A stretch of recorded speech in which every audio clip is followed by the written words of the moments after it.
Good evening, Razorbacks. Welcome to another episode of the Hog Talk podcast, live from the Sterling Soap and Roastery Studios, part of the Believe in Buzz Radio networks, where you can hear us on 106.7 in Central Arkansas. All live shows are presented to you by Arkansas Brewing Company in downtown Ozark. I am Porter Hayes, and alongside me, as always, is Adam Hall, and we're brought to you by Bet Online, your number one source for the NBA Finals, Stanley Cup Finals, every stat, every matchup, any of your live odds and spreads while the games are being played. When the game's over, head over to the online casino and get in on a game of blackjack or poker or unwind with one of our over 150 slot games. Head to the website today to get in on the action. Use the promo code BLEAV for your 50% welcome bonus on your first deposit. Bet online. The game starts here. And Adam, if that was a betting person, I don't think anyone have betted that Arkansas did not make it out of this regional. Second year in a row, they don't make it out of their own regional. A lot of questions, a lot of blame, a lot of finger pointing that we'll get into. Disagree, agree with, but there's just a lot of frustration. Again, and before we get into the conversation of it, just this was the sport that was supposed to be the savior. This was supposed to be the one that was supposed to hold its end of the bargain, and I think when people really take a step back a week from now, they're going to have different kind of thoughts on the things about the way this season ended. But that has to add some weight to how frustrated, just because of how this whole year. Yes, we got Cal. Yes, we got Bobby Petrino. But when the results of the season we had, that has to add to the disappointment of the season. Yeah, it's one of those things that, it wasn't even just the Arkansas fans that were all in on the national title hype. We were hearing it from national outlets. We were hearing it from all over the place. It wasn't just something that, we're dreaming up like an 11-1 football season happening. It was something that a lot of people were on board with. A lot of people thought would happen. Now, I will say that, the last really SEC play into the last couple series, into the SEC tournament, there's then the questions of in the comments, like, this isn't a national title team. So that started to set in. But even in the back of your head with all of that, the poor play throughout the last several weeks, you still had that little shimmer of hope. You still had that, like, okay, they're gonna pull it together.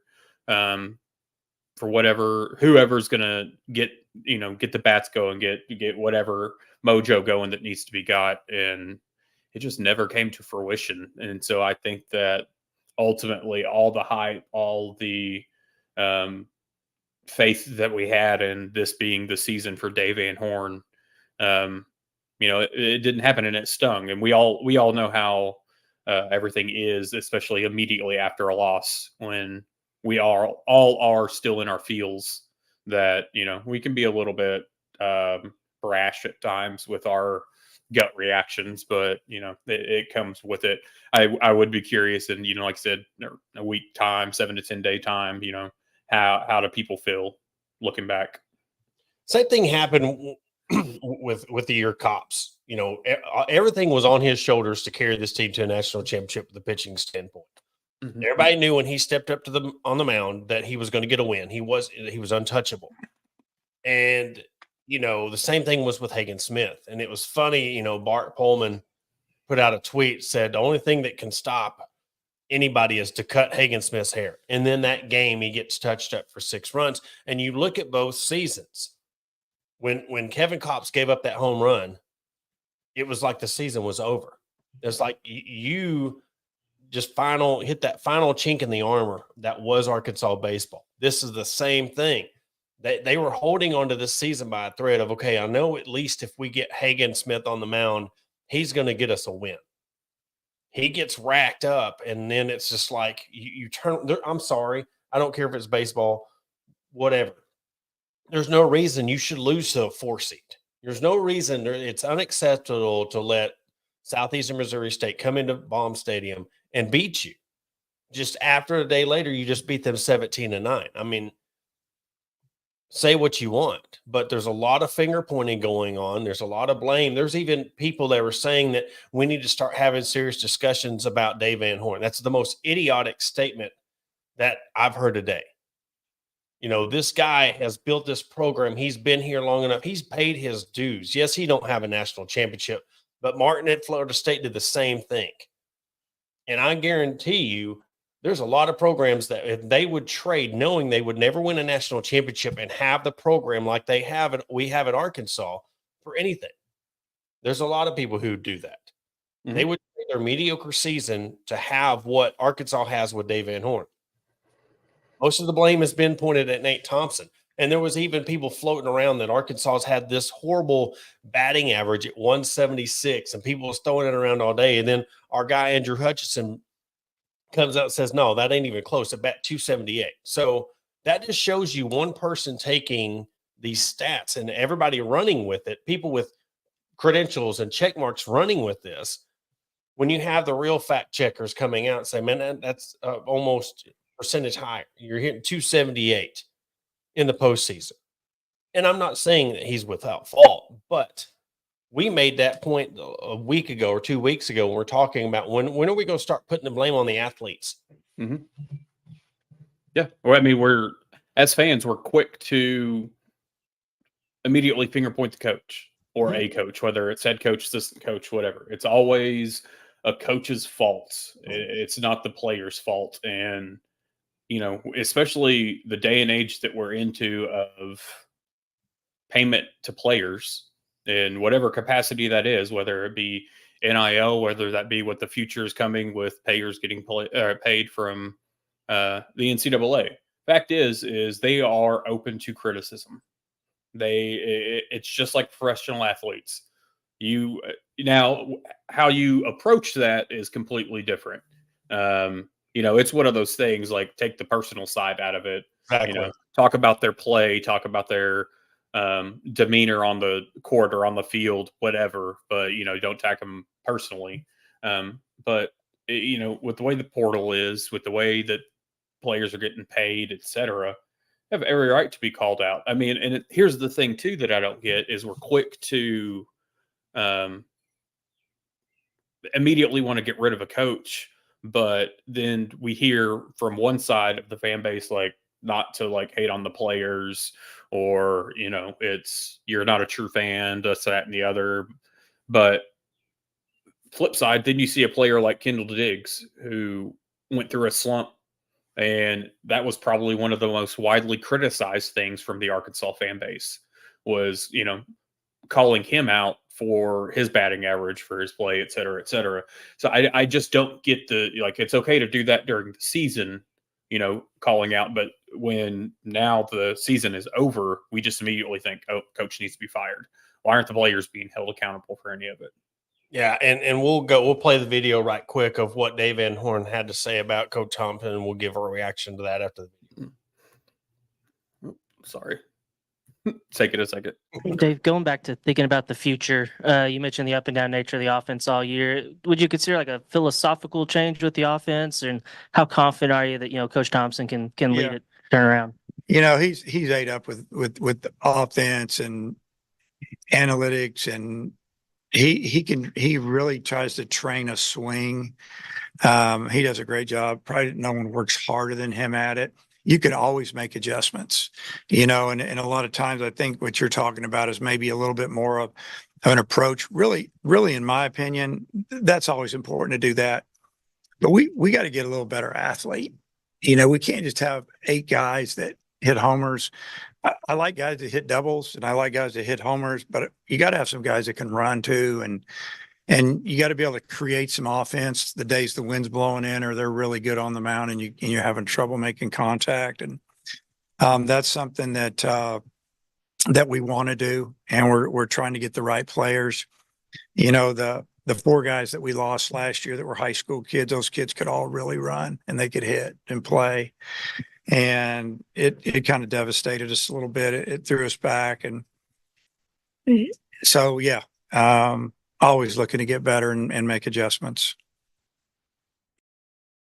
And just a reaction to that, he's standing by his guy.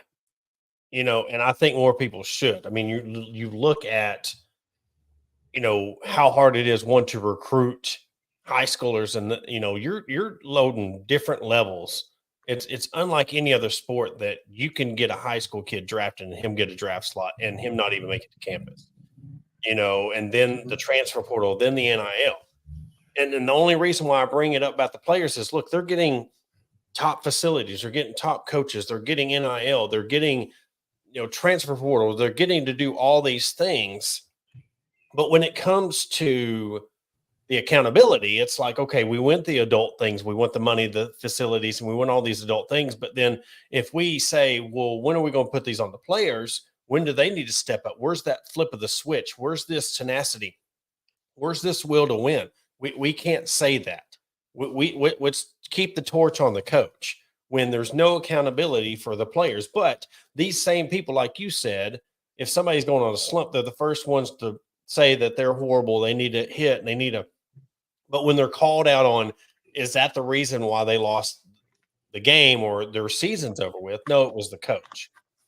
I think, yes, Thompson needs things to improve on. He needs to change. They need to do a better job getting that player, like he said. But to sit there and not put any of the blame, because like I told somebody else, this is not the only program we're seeing this in. We're seeing this across the board.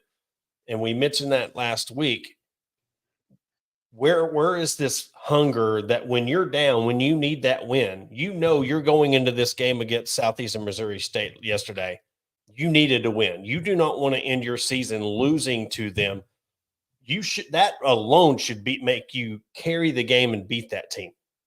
I don't care how good of a 4 seed they are. If you're the standard, and again, this goes to that standard of where Arkansas baseball is. You're supposed to be the top. You finished the West first. There's no reason why you shouldn't, in a game situation where it's win or go home. That's where it's the hardest part of me is, why are we putting so much blame on the coach and not the players? I've listened to the Dave Van Horn's clip a few times in the last, couple days or since yesterday. And I totally get not having like a knee jerk reaction on his part when it comes to Nate Thompson. Who knows what's going to happen? But immediately after a game, after your season's over, I don't think that's necessarily the right time to just be like, oh, he's gone. And it's one of those things that, we'll see what happens. Going back to what you said earlier, with the different coaches. And, I brought up this point last night on a show that, and I use Florida State's coach as my example. He was at Florida State for what, 32 years? Somewhere. Yeah. And didn't win a title. But he is known and respected as one of the best college baseball coaches that there's been.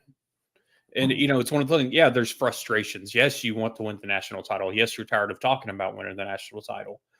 But baseball is a different animal. And I'm not saying that you should be okay with not winning it. Totally not saying that at all. So don't take it out of context. But what I'm saying is, immediately coming out and calling for a coach to be fired, especially a coach like Dave Van Horn, or that it's time for him to go or for him to retire, that, that's where it's kind of like, okay, now we're getting a little bit ridiculous. So, it's been 22 seasons with Dave Van Horn. We haven't won the national title. I get it. You're frustrated, but okay. He goes out of there. Here, he's gone. Who are we getting? I mean, honestly, who are you getting? And we're going to start hearing names. We're going to start hearing whether it's, Tony Vitello, whether it's Wes Johnson at Georgia, whether it's whoever. Okay, you're throwing out names that have ties to Arkansas, but is that in reality who we're going to get? I mean, there's so many what ifs that you're more likely to fall backwards even further with making a brash decision like that than you are in sticking it out, finding the right players like he's mentioning, and figuring out. I mean, kudos to him yesterday for just coming out and saying that we've got to get better players. And it's something to look at with these high school guys.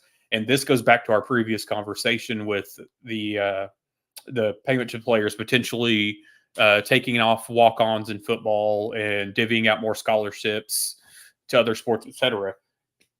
if that comes to full fruition and you're going to bump up the scholarships in a sport like baseball, and then with the NCAA paying all student athletes, and then you're throwing in NIL, you're about to see a recruiting change when it comes to college baseball. Mhm. Because now you're going to have a leg to stand on for these players that do end up just going ahead and going to the through the MLB draft and not reporting to whatever college that they've signed with. You're going to have more of a leg to stand on. You're going to have more money that's going to entice them to come play college ball for 3 years. That you have not had that before. You haven't been able to do that. So you start throwing out more scholarships and more money. These players that are getting drafted that are going to go to farm leagues for 7, 8 years or however long it is, they're going to look at it and be like, oh, I could go to Arkansas for 3 years and have everything paid for and make money from the NCAA and NIL. I think scholarships plays a bigger factor in that conversation and decision than we like to believe or that we even think about. Oh yeah. And you just look at the landscape of college baseball. What would you be if you were able to give 20, 30 guys full rides? It would change a lot on what you can get, but it would change that across the board. But that's another thing too, is we're kind of seeing, how much harder it is to win it all, because you look at the Alabamas and footballs, the Kentuckys and basketballs, the Dukes. I mean, Coach Cal's won one national championship, Kentucky, somebody who's had everything. Just how hard it is. It's even harder in baseball. The layout, the pitching rotation. You're not just throwing your point guard out there or your quarterback out there. You've got to depend on 3 guys to bring in every single weekend. It's just harder. And I know that the pitching rotation needs to get better. And you have 2 guys instead of that one guy. You're just putting all the weight on his shoulders. But back to the fan point of it is, baseball gets a lot of flack because it's the last sport of the season. Look at what's happened in the basketball and football the last couple of years, minus the Elite Eights and stuff. There's been so much pressure on the baseball team, and we've even said it. How much pressure is it on the baseball team, whether they're good or bad, to hold up their end of the bargain because of where they are? And 2, it's easier to get mad at a coach than a player. We're fans.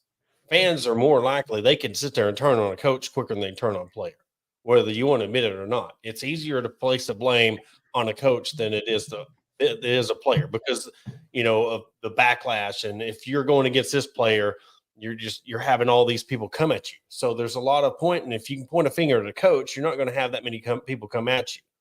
But if you hold accountability, and I've seen it all day today, I've not seen anybody really say, hey, how much is this on the players? Because it's like, how dare you? You leave those kids alone. You don't talk about those kids. Now, with that being said, you alluded to earlier, don't be messaging them and going in their DMs and talking about them personally, or going to the parents, or where their parents are posting things on social media about what they're seeing that is happening to their kids.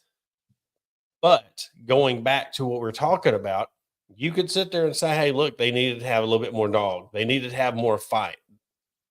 There's nothing wrong with saying that they underperformed this season, coaching and players. Why do we call out football and basketball players more than we do the baseball players? I mean, if we look back at just using, and yes, people are still calling for Coach Pittman. They were still calling for Eric Musselman at times, whatever.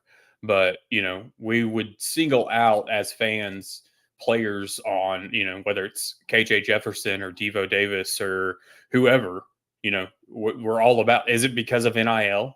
Is it because we know that they're getting higher dollar amounts than baseball team?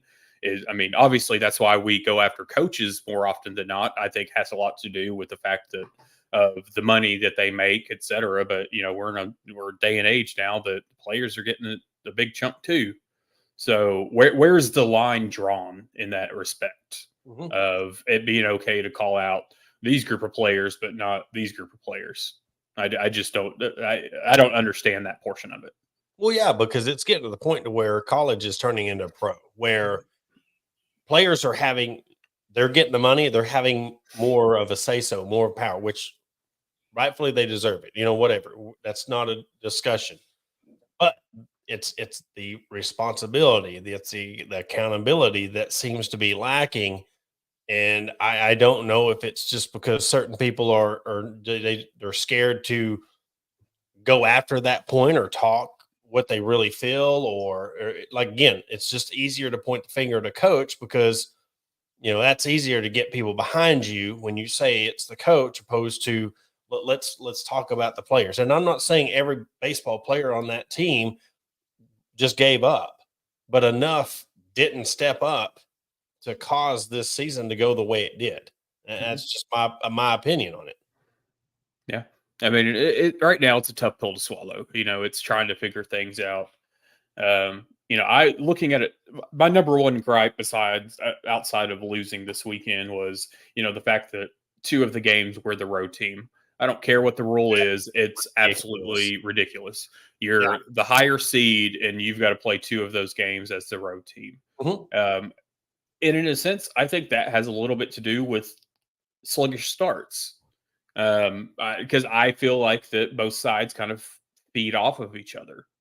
And so I just looked at it like whenever you see, especially the elimination game, that we're the road team again, I'm just like already get an uneasy feeling about it because it's not normal.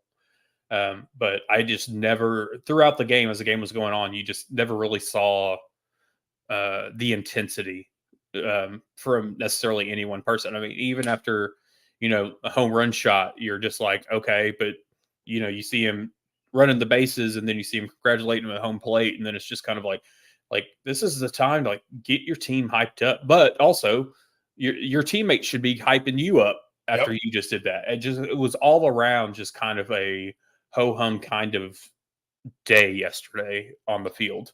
Whereas flip side, and I know things were going SEMO's way, but they were hyped the entire game, start to finish. They smelt blood in the water. Yeah. They smelt blood in the water. And that's the thing of you got the guy. You got Hagen Smith. You know what I'm saying? You look at the Cops, they could have come back and still won that series. But you see with what happened against Hagen Smith and him getting 6 earned runs, and they point out his postseason ERA and how he's pitched in the postseason. It deflates your team, but that's what happens when you put your whole this guy. We've got him. He's carried us all year. We've been able to ride out this whole season as him as our ace, and then he gets touched up, and you're like, oh, what do we do now? And you see that it takes out the whole team's mojo. It takes out an already down team that's having trouble hitting. Now you take the pitching away from them. It's just, you could just see it. And that's where, instead of using that and saying, man, they got Smith, now we're in this elimination game, and then we got to beat Kansas State twice. That's where they should have been like, all right, this is why we're Arkansas. This is why we're the Razorbacks. This is why we're the number 1 team in the country at one point in time. Prove everybody wrong. And now, again, you're sitting at home and you're letting another team walk off your field with the regional. And I know we're saying this just because it's baseball season, but the same thing happened in softball. You let somebody come into your stadium and take the regional from you. I mean, again, if you're the standard, we're not this up and rising program anymore. If you want to get to the top, and when you get to the top, you should be held to those top standards. And that's where this frustration comes is, look, you're supposed to be the best. I know it's definitely a gut check once you realize that the first 2 national seeds in softball and in baseball eliminated were Arkansas. Yeah. And it's just like, oh God. I mean, I wasn't thinking about it, and then I got a text message about softball, and I was like, oh, you are correct. And it's deflating to see it, especially as much hype and as much hope. And then, there was a comment here, same with South Carolina. Yeah. I mean, it's one of those things that South Carolina has a standard that they've set. They fired their coach.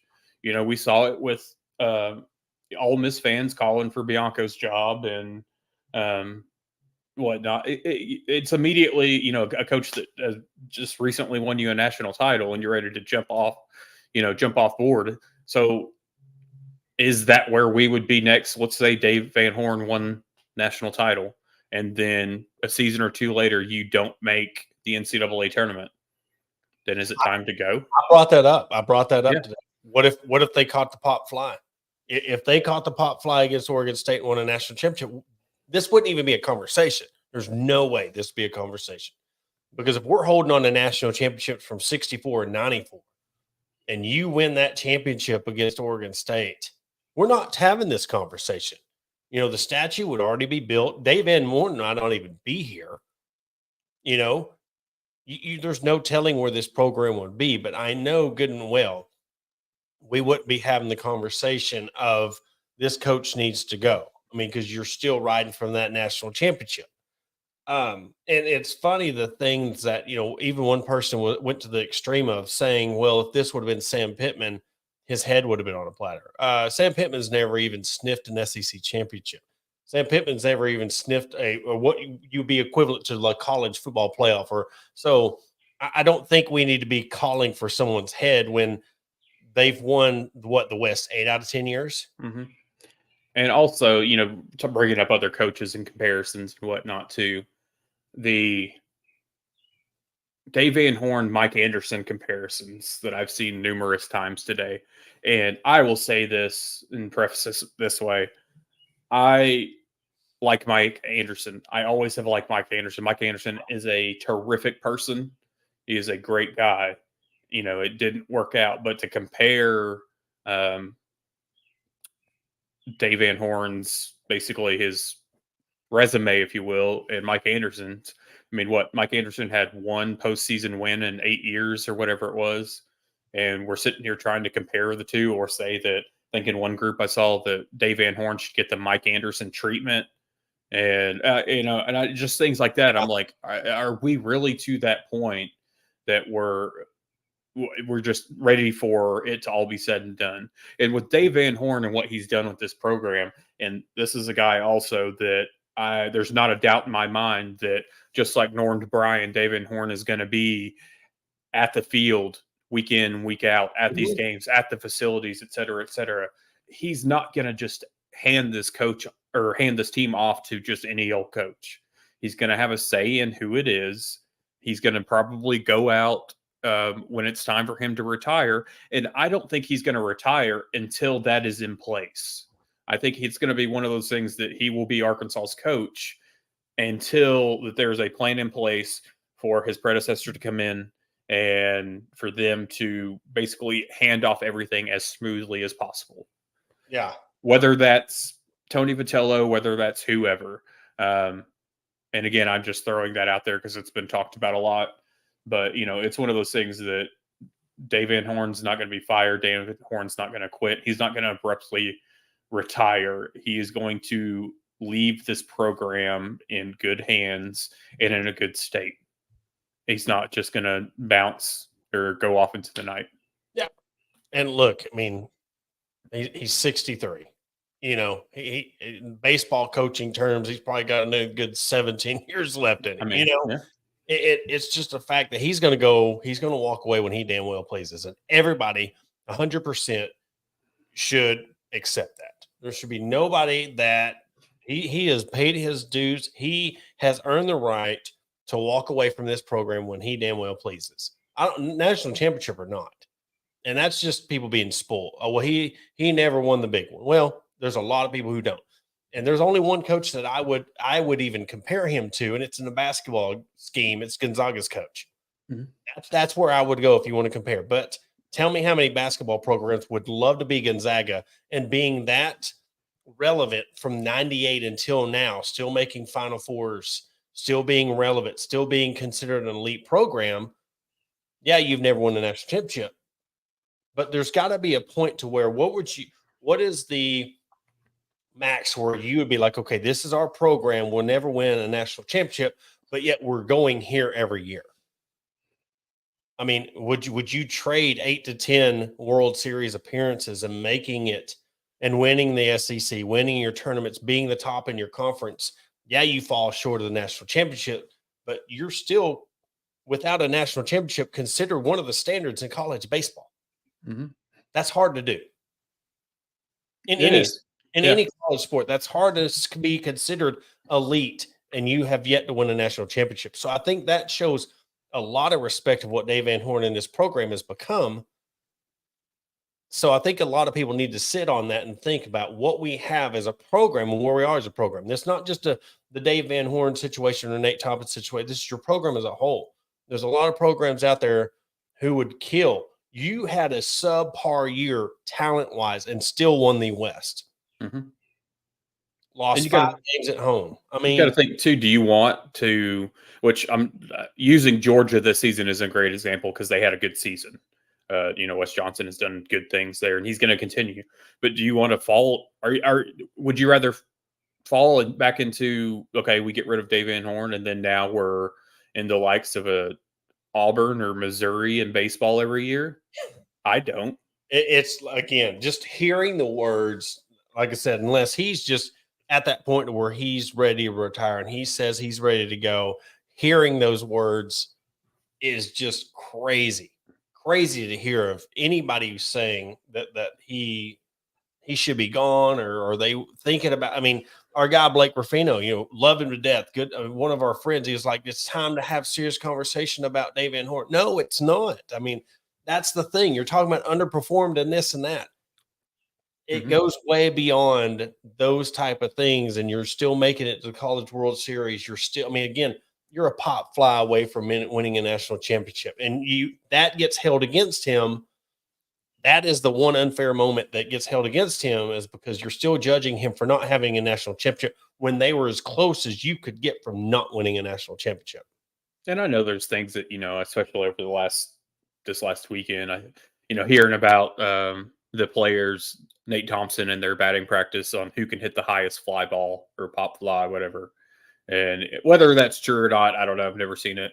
And even like going back to having this whole gorilla ball and the gorilla, I see things like that. And it's like, it's kind of, it's hindsight now because it's like, okay, that was dumb because it didn't pan out that way. We weren't sitting here, jacking them out of the park night in and night out. But, you do things to get your players and your team involved like that, something they rallied around. But we all have eyes. We all look at the games, and it's just like, why didn't we bunt in that situation? Why didn't we do this? Why didn't we do that? And that's something the last couple of years, you look at how many times have we bunted in the last 2 to 3 seasons? It's not a stat I've looked up. So if somebody has, feel free to share. But it's one of those things that in retrospect, I mean, we got beat by the small ball this weekend because we out hit our opponents the first 2 games. I think it was like 29-14. So it's one of those things that it was just the leaving runners stranded. That a lot of that goes into what he said about the base running and trusting getting that athlete. It's not just going out there and trying to hit bombs. You got to be able to run the bases. It's those little things that a lot of teams, they don't make that their priority when they're in the practice and whatever.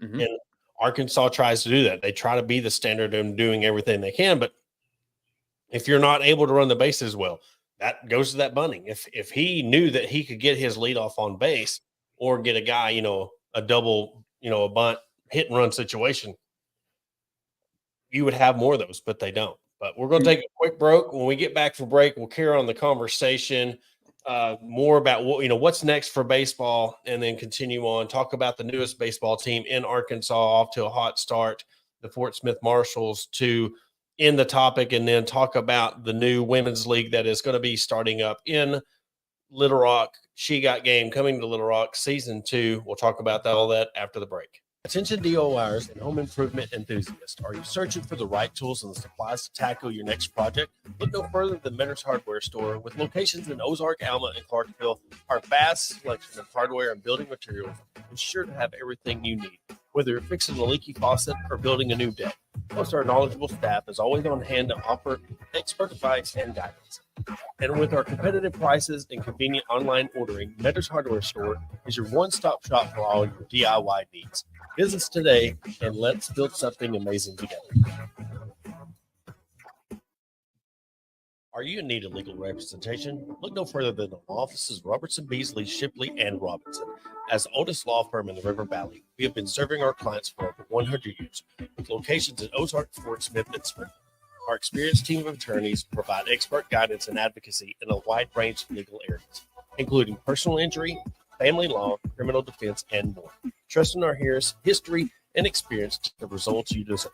Contact the law office of Robertson, Beasley, Shipley, and Robinson today at 479-782-8813. That's 479-782-8813. Are you looking for a place to grab a cold drink and some delicious food? Look no further than Arkansas Brewing Company. Located at 201 South 1st Street in beautiful downtown Ozark, our establishment offers a wide selection of craft beers and tasty eats. But what sets us apart is our welcoming atmosphere and friendly staff. At Arkansas Brewing Company, you'll always feel like part of the family. So visit Destiny and Christopher Brockett and staff today and see for yourself what makes us the go-to spot for locals and visitors alike. Arkansas Brewing Company, come for the drinks and stay for the friends. Searching for premium brewery products that will take your daily routine to the next level? Look no further than Sterling Soap Company. Our handmade soaps, aftershaves, and balms are made with only the finest ingredients that give you the ultimate grooming experience. With a variety of scents to choose from, there's something for everyone. Plus, our products are crafted in small batches to ensure the highest level of quality. So why wait? Visit www.sterlingsoap.com or visit our retail store at 16 West Walnut Street in Paris, Arkansas. Shop our collection and discover the difference for yourself. Upgrade your grooming routine with Sterling Soap Company.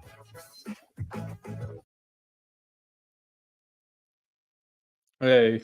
Oh, sorry. We're back. Welcome back to the Hog Talk podcast.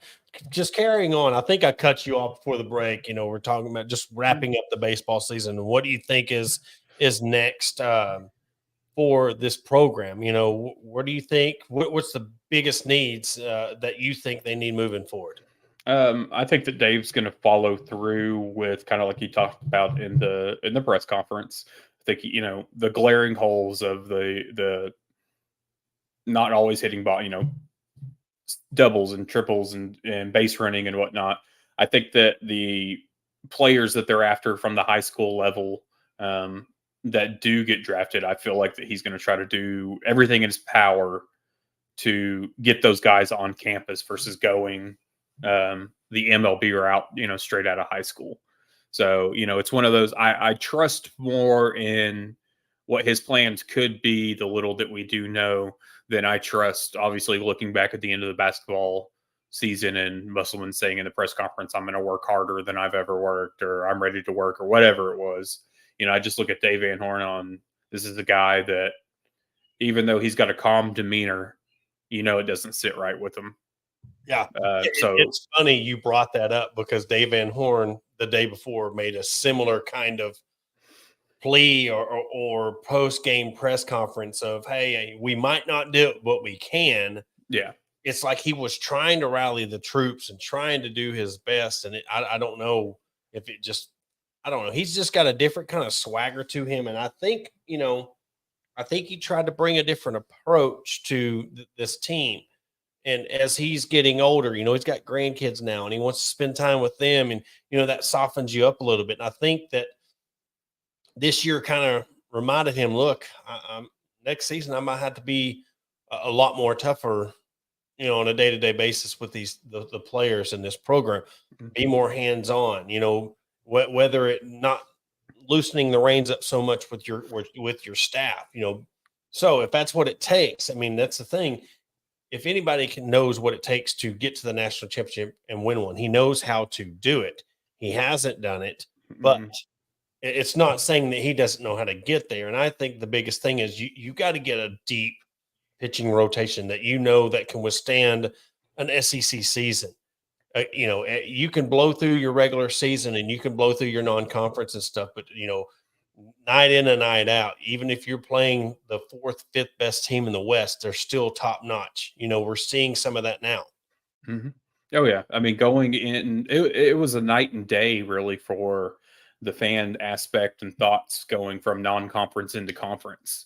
I mean, it looks like for some of it, Arkansas was putting a completely different team out there. When you get an SEC play, it's a lot more tough. And so the pitchers that we saw succeeding, so well, and even batting and whatnot in the non-conference, that started to dip, and it started to dip even early on in the SEC play that we obviously saw was backloaded. So we still had higher hopes as we're kind of cruising along with the series sweeps and the series win after series win, and then as you start getting into tougher competition, your issues start to become more glaring. Mason Molina wasn't living up to whatever it was. Brady Tiger was, with his shoulder and his other issues. You started seeing these spots where like we weren't as deep as we thought. We weren't as well-rounded or put together as we originally had thought. Well, and that's the thing. How much do you think that this affects the mindset going in? This is from the fan side of it, going into football season where you have all these hopes of the baseball season, they underperformed, and now you're going into a situation of an unknown where you're leaning more towards a 5-7, 6-6 season, opposed to, other than Bobby Petrino, what do you have to really look forward to with this football season? So, and I think a lot of there was a lot put on this baseball program by us as fans. And so I think that ultimately is one of the big reasons why we feel like we feel. You go back to is this the most disappointing season yet? Just for second year in a row, all the national being knocked out of the regionals, then the national title hype, and that's a valid question. You actually have sit there and look at how you want to do it. Is it the biggest disappointment in baseball history or Razorback sports history? It's kind of puts on where you weigh how the different sports weigh out to you. Yeah, I wouldn't say most disappointing, because you look, it goes back to that pop fly. You're right there, and I know you still made it to the finals series. You made it, but to be that close to changing your fans' lives, you know what I'm saying? Like, I was there to watch baseball win its first national championship. You don't have to go back to 94 to say you got to see a national championship. The modern day fan can say they've witnessed a national championship. So there was a lot more into that, opposed to, yes, the talent on a team and you make it all the way for me. But when you talk about overall Razorback season, when you look at the start of course, the debacle of what was the football season, where you thought there was going to be a new coach and they bring in Bobby Petrino, you had Sweet 16 Elite 8 hopes for the basketball team. They don't even make the tournament. Now you have a team that was ranked number one in the country.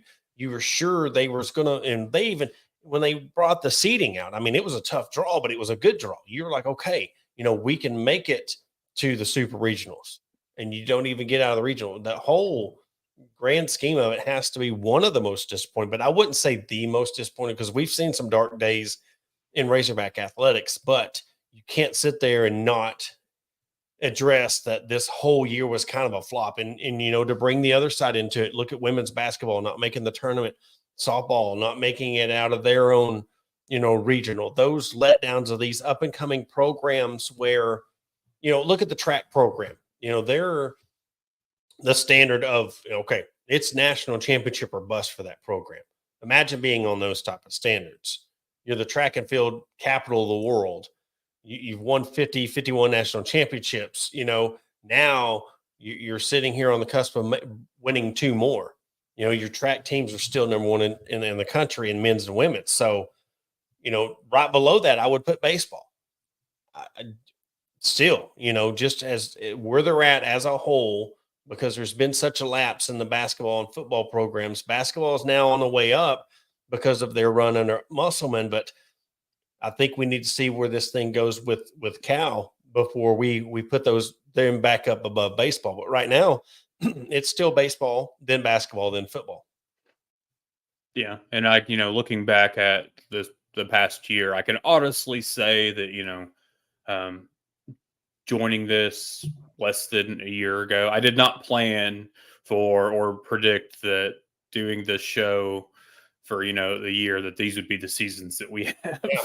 because it's been a tough time, especially with the hopes and aspirations of basketball and baseball and everything else. But you hate saying like, oh well, next year, but honestly at this point it's like that's all you have currently at this moment. Yeah, we can sit here and dwell on the shortcomings and all the issues that may or may not be there that we see, but at the same time, it's now all we can do is prep. Just like we're coming up on, or I guess now that baseball's over, it's officially talking season, so it's getting ready for the upcoming football season. Well, and that's perfect segue to the newest baseball team in Arkansas, the Fort Smith Marshals.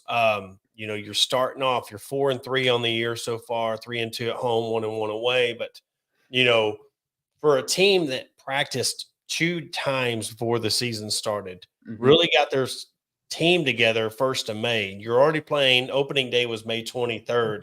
To sit here and be 4-3.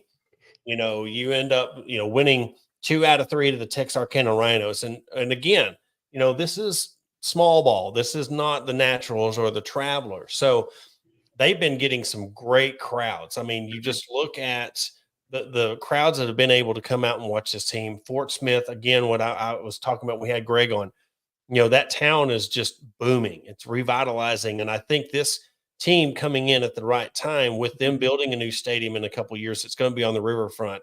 I think that's going to be huge. And for them to come off with the hot start that they are starting already, I mean, sitting in 3rd place, I believe. Yes. Yeah. There's 16, so middle of the pack, but still yet, you're sitting at 4-3. Abilene's leading the league at 8-1, but they, of all teams, got an earlier start than others. So it's really good to see this team coming in right out the gate. I mean, they could be sitting at the bottom of the league at 2-7, but for them to come in, fight hard, play hard, 4-3 start, that's really, really impressive. Yeah, I've looked at the final scores during the games, kind of keep up with their updates as they go along. I haven't been able to make it out yet, but I know like one of the games they had scored like 19 runs in the game, and I'm like, oh, what is going on? But it's the buzz around town or on social media about this team. I mean, it's awesome. People are talking about it. You're seeing different posts around on different pages and whatnot on on what time's the game or what was the score or are they playing like I know they had some weather issues and this and that, so you've got fans that are wanting to know about it that maybe they just don't necessarily know where to look, and that'll come with time. It's brand new. I believe the games so far that first weekend were all sold out, all full, so it's great to see. And going into a potentially a bigger stadium that we'll see in the next few years, I mean, that'll be tremendous as well, and really help that downtown Fort Smith area boom. Well, if you want to catch them, we got all the stuff on our social medias, and they on the website fortsmithmarshals.com has their schedule, game times. They're all over. They're on Facebook, they're on Twitter. We post their scores. So look, if you want to get downtown, they play at Crowder Field at Euphis. So I mean, they're going to be playing all summer long. So you know how baseball is. They can play 3 games in 3 days, or they can play a 7-game stretch. You never know. So if you have a chance here in the Fort Smith area, definitely go check them out. Hey, look, Northwest Arkansas. If I'm not mistaken, let me look. And they have Northwest Arkansas. Joplin's not too far away. So if you can't make it to Fort Smith, go up to Joplin and watch. That's not too far of a trip from Bella Vista, Bentonville area. So you could go watch them when they played Joplin up the road. So there's a lot of opportunities to watch this team play, and we'll keep you updated best we can on all that. And then I think you were talking about the She Got Game League next. Yes, She Got Game League that starts up in Little Rock. I believe they get started next week. And again, it's one of these environments that you're getting more players. It's a pickup league, per se, but it's hopping up. They draw teams. A former Arkansas star, Alexis Tolfree's part of the league. She's playing down there. I'm going to be talking with one of the GMs and Jalissa Cole tomorrow, and we're going to have her on the show next week to really talk about the league, the teams, everything. We're proud to be a big partner with the She Got Game League in Little Rock. So I've seen it in Memphis. I've seen it out in South Carolina or Georgia. Just it's one of them games that are leagues that really catches a lot of attention. It's a lot of fun. They have weekly updates, MVP, stuff like that. So we're again with that starting, we're going to be providing with you with those scores, updates. Again, it's going to be a fun summer because again, this state is becoming. They're having more and more. I think the Arena Football League that's coming to Hot Springs. You know, there's things that are going to be able to all over the state be able to enjoy some kind of sporting event. I love the fact that you're putting them in areas like Little Rock, like Hot Springs, like Fort Smith, be it it's not the big leagues or NFL teams, but for those sports enthusiasts, hey, you've got a lot of opportunities to watch a lot of events this summer around the state. Yeah, and it's great to see, not only there's great talent outside of former Razorbacks, but it's great to see the former Razorbacks still suit up and still get to go see them because you have some of these players that they've gotten into coaching or they're not playing overseas anymore, whatever the case may be. So it's good to see them get out. I know in another league out of that Little Rock area. I mean, you've got Alondas Harris that's still suiting up for a team over there. So. I really like getting to see it, especially as big into basketball as I am. Getting just to see another, a level of talent outside of high school and college and, and professional. It's good to see. And anything we can do, to help push them, like I'm all for it. Give them all the coverage in the world. And at the same time, too, like, hey, TBT, if you're listening, we still need to come to Arkansas for one of the host cities. So, whatever we can do to build up all these other sports, I think just in turn will help build up the bigger things like TBT and other things to like catch the eye of.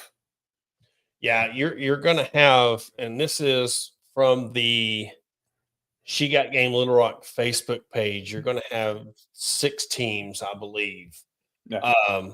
And you can go on their Facebook page. It shows you the Reapers, the Hoopers, the free agents, Team Solid, Showtime, Arkansas Elite, 6 teams total. So, go on there. You can be able to look. There's some names, that anybody who follows high school, college, small college athletics, go on there. June 9th to July 14th is the season. 18 regular season games. There's even an all-star game.